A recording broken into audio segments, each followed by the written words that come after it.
Vamos, esta es una pequeña y breve videoreacción a un acto de notificación de una sentencia internacional, ciertamente, notificada el día de hoy, sí, una sentencia a cargo emitida por la Honorable Corte Interamericana de Derechos Humanos, en un caso que va a ser conocido, estudiado y analizado a profundidad en los próximos meses, en los próximos años, y sobre todo advertir cuáles podrían ser las potenciales consecuencias que derivan de esta primer sentencia en el caso Zompaxtle Tecpile y otros contra el Estado mexicano. Como ustedes saben, bueno, la tarde del día de hoy, a partir de la 1 de la tarde, tiempo del centro de México, era un hervidero en San José de Costa Rica, y también de este lado del hemisferio norte, el Estado mexicano, pues la Honorable Corte, a través del juez Pérez Manrique, notificaba al Estado mexicano, a sus agentes, el contenido, ¿verdad?, sustantivo de esta sentencia internacional en contra del Estado mexicano, en donde hubo también un reconocimiento de responsabilidad internacional del Estado, y se determinaron vulnerados algunos artículos sustantivos, específicamente derechos humanos, la libertad personal, la integridad personal, las garantías judiciales y protección judicial, en términos de los artículos 5, 7, 8 y 25 de la Convención Americana sobre Derechos Humanos, específicamente en perjuicio de 3 personas, ¿no?, que pasarán a la historia del derecho constitucional e internacional de los derechos humanos, y a ser estudiado su caso en el contexto del Estado mexicano. Nos referimos a Jorge Marcial Zompaxtle Tecpile, ¿verdad?, el señor Edgar Zompaxtle Tecpile y el señor Gustavo Robles, todos originarios de un municipio del estado de Veracruz, de origen indígena náhuatl, que fueron detenidos arbitrariamente en enero del año 2006, entonces el sexenio del expresidente Vicente Fox Quesada. Y lo que ha causado mucho revuelo del análisis abuela pájaro de esta sentencia internacional, que ha sido, insisto, difundida el día de hoy por la Honorable Corte Interamericana, y que ya algunos colegas, ¿no?, comentócratas y demás conocidos, y desde luego juristas y demás, todos ustedes que tengan interés en analizar y estudiar el contenido y alcance de esta sentencia, es qué va a pasar respecto de los deberes o los débitos convencionales a que hace referencia a las garantías de no repetición, una vez que se ha determinado la reparación, evidentemente, en términos del artículo 63 de la Convención Americana sobre Derechos Humanos. Y específicamente, ¿no?, lo que ha llamado la atención de muchas personas es qué va a pasar con la figura del arraigo y con la figura de la prisión preventiva oficiosa, que, como ya sabemos y lo hemos discutido en múltiples ocasiones en otros videos, y también de manera escrita y comentada en foros de análisis, en lo que ustedes gusten, en parlamentos abiertos, y lo que han comentado decenas, centenas de colegas a lo largo de este hemisferio, no solamente en México, sino en toda Hispanoamérica, sobre estas figuras de restricción a la libertad personal que evidentemente son incompatibles, ¿no?, que violan la presunción de inocencia. Me quedó muy claro, nos queda a todos ya muy claro que hay violación convencional del artículo 8.2 de la Convención Americana, evidentemente violación al principio de presunción de inocencia. Pero ¿qué es lo que va a pasar?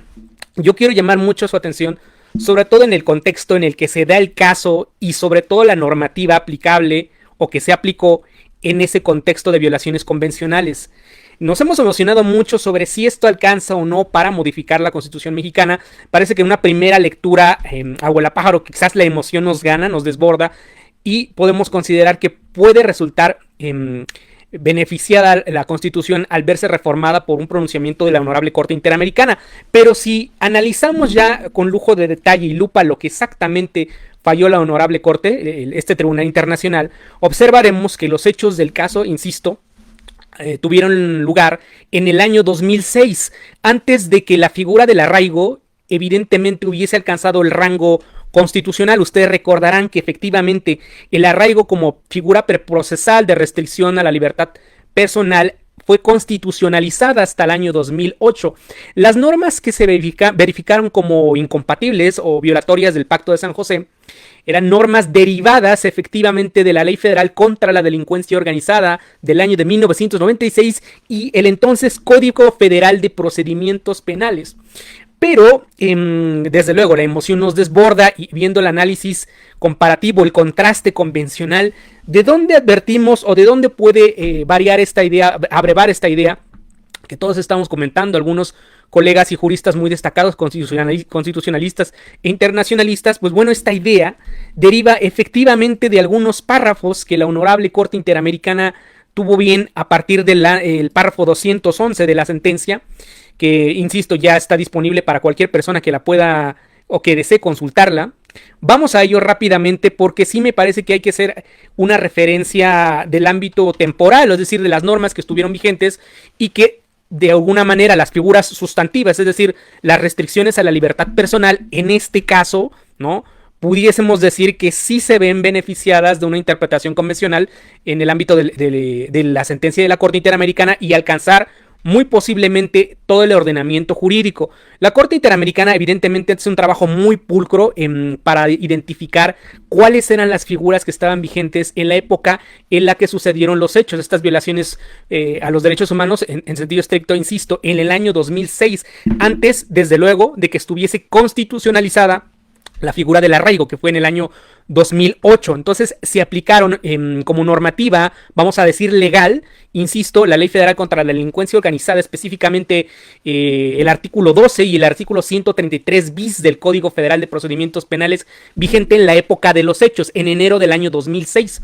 Pero la Corte Interamericana hace evidentemente un análisis sobre el test de proporcionalidad de las restricciones a la libertad personal, pero llama mucho su atención que en el párrafo 211 y a partir del análisis sobre el arraigo y la prisión preventiva, estas dos figuras,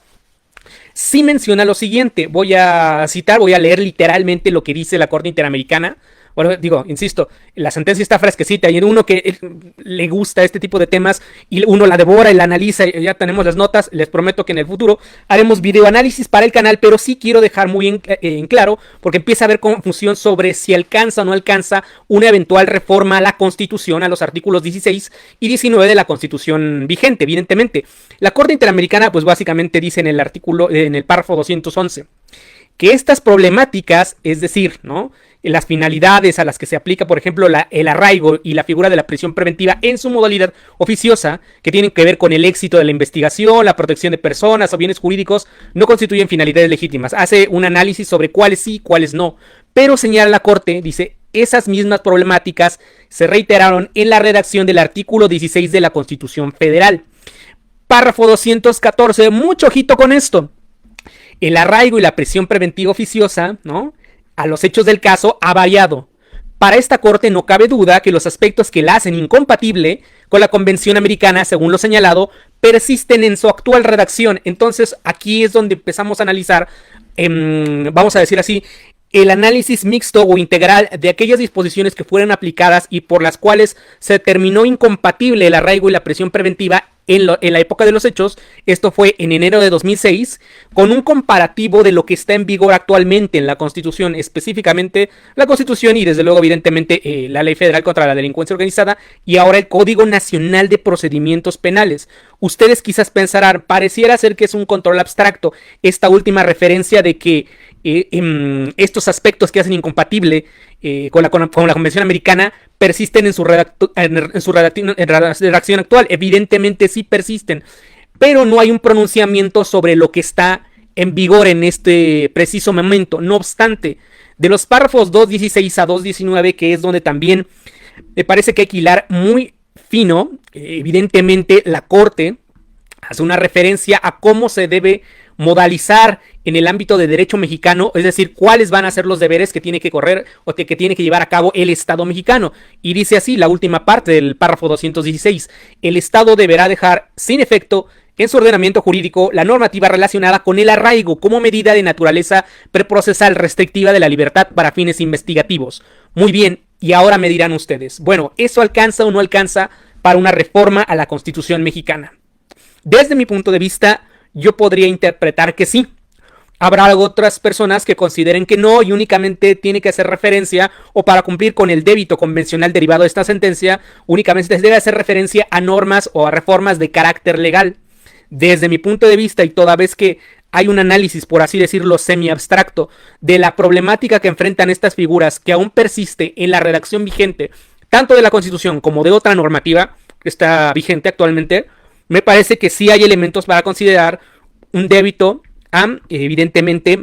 al corpus juris interamericano, no solamente desde el punto de vista legal, sino también a rango constitucional. Consecuentemente, si ustedes interpretan en sentido amplio, lato sensu, la parte de ordenamiento jurídico, evidentemente no podrían quedar excluidas las normas constitucionales.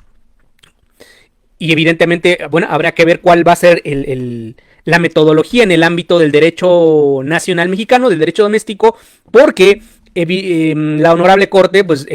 al final de sus puntos resolutivos, determina que, bueno, habrá de modalizarse el plazo de 1 año contado a partir de la notificación de la sentencia sobre las medidas adoptadas para cumplir con la misma, ¿no?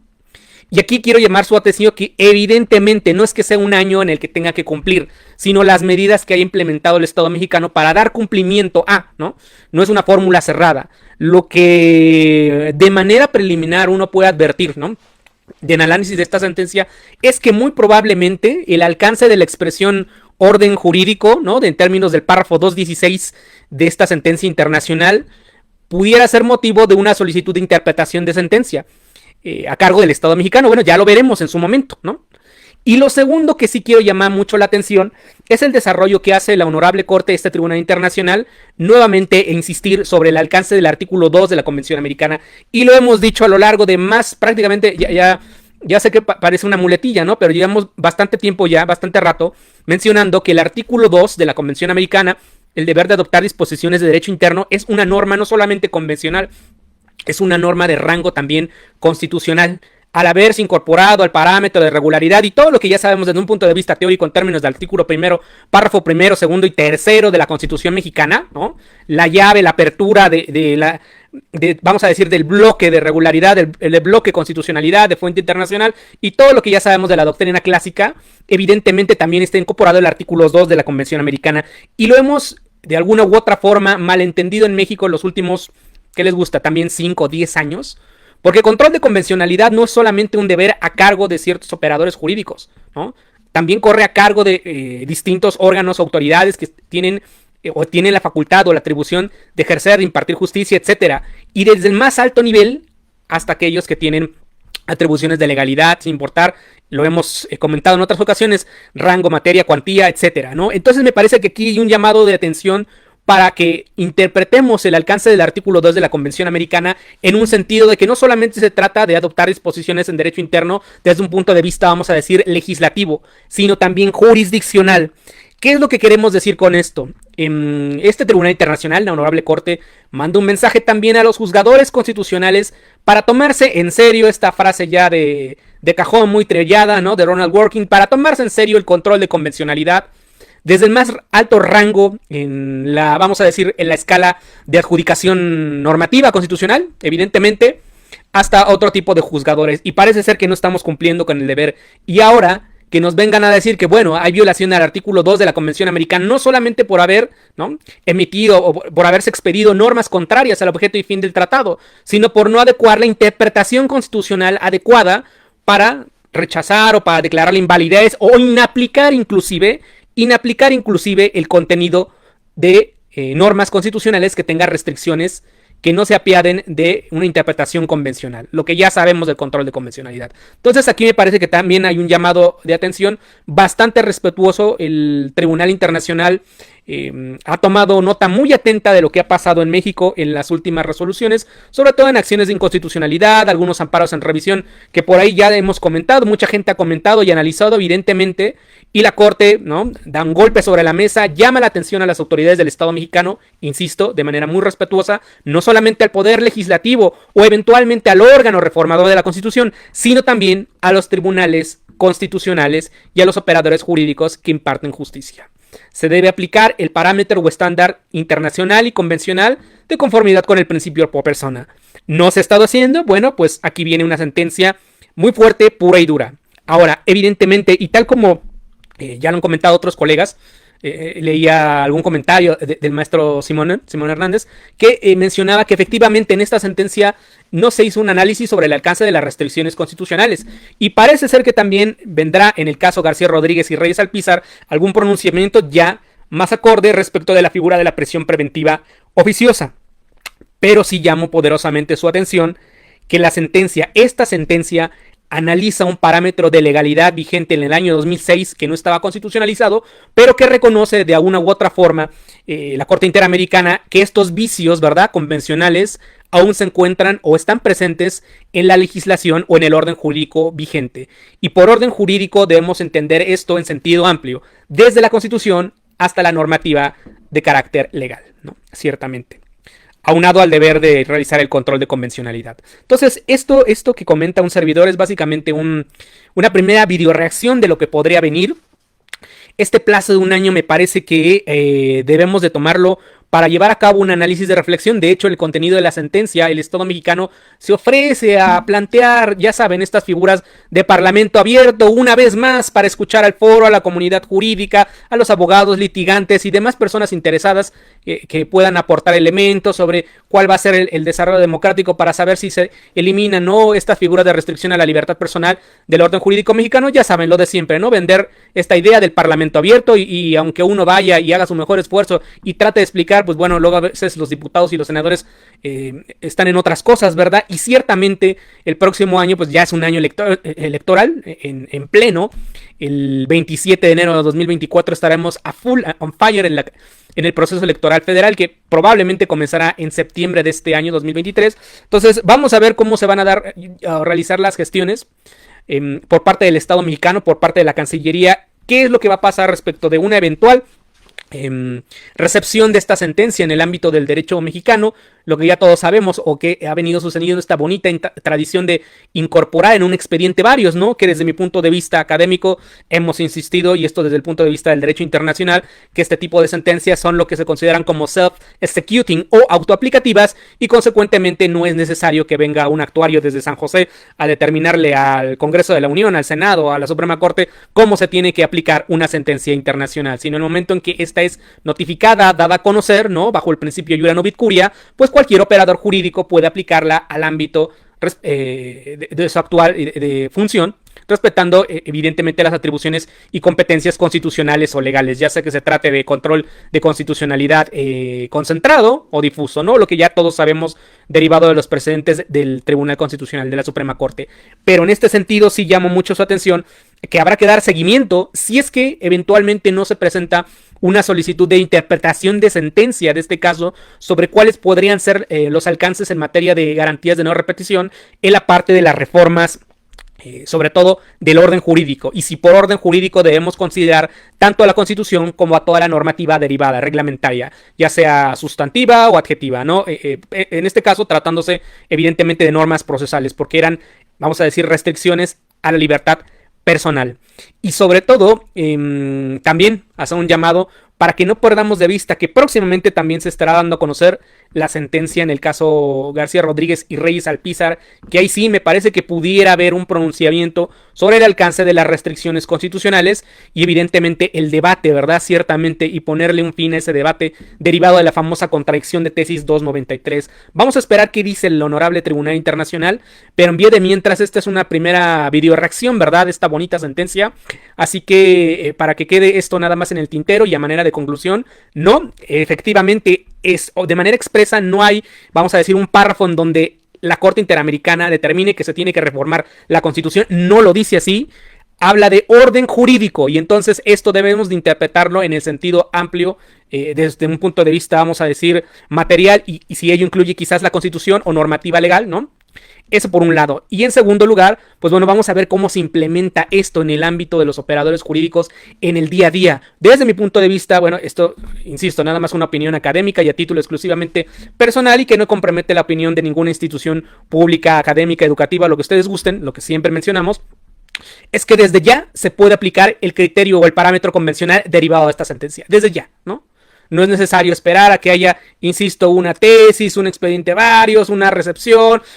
bueno, ni siquiera de la ley de tratados derivada, ¿verdad? Ciertamente que aún está en vigor y que pocas veces se cita la ley sobre celebración de tratados y que hay algún articulado por ahí en referencia a resoluciones de carácter internacional. Entonces, al ser autoaplicativas, self-executing estas sentencias internacionales y cuando el Estado mexicano ha sido parte del litigio internacional, pues evidentemente ya pueden ser aplicadas y pues, valga la expresión, son del dominio público. Es un hecho notorio que hay una condena internacional y hay lineamientos sobre cómo interpretar el alcance de los artículos 5, 7 y sobre todo del 2 de la Convención Americana, que es el fundamento, vamos a decir, primigenio, original del control de convencionalidad desde la época del excelentísimo juez, ¿no? y brillante y en paz descanse Augusto Cansado Trindade. Sin más por el momento, esta fue una primera video reacción, ya hablaremos más detenidamente y a fondo sobre ello, pero ojalá que les haya gustado, invitarlos a leer. Yo sé que como voy a poner a leer una sentencia internacional el día de viernes, ¿no? Viernes por la tarde noche, yo tengo pensado otras ideas, bueno, pues no está de más que la lean. Es una sentencia que va a dar mucho de qué hablar en los próximos meses, en los próximos años, y seguramente va a ser ampliamente difundida y estudiada, no solamente por los estudiantes de facultades en el posgrado, en las universidades, sino por todos los operadores jurídicos. Y es una poderosa llamada de atención también a sobre cómo entender el objeto, el alcance y el fin de las disposiciones convencionales. Sin más por el momento, deseándoles que tengan un excelente fin de semana. Muchísimas gracias. Bonita tarde, noche, libertad para todos, chicos. Nos vemos, bye.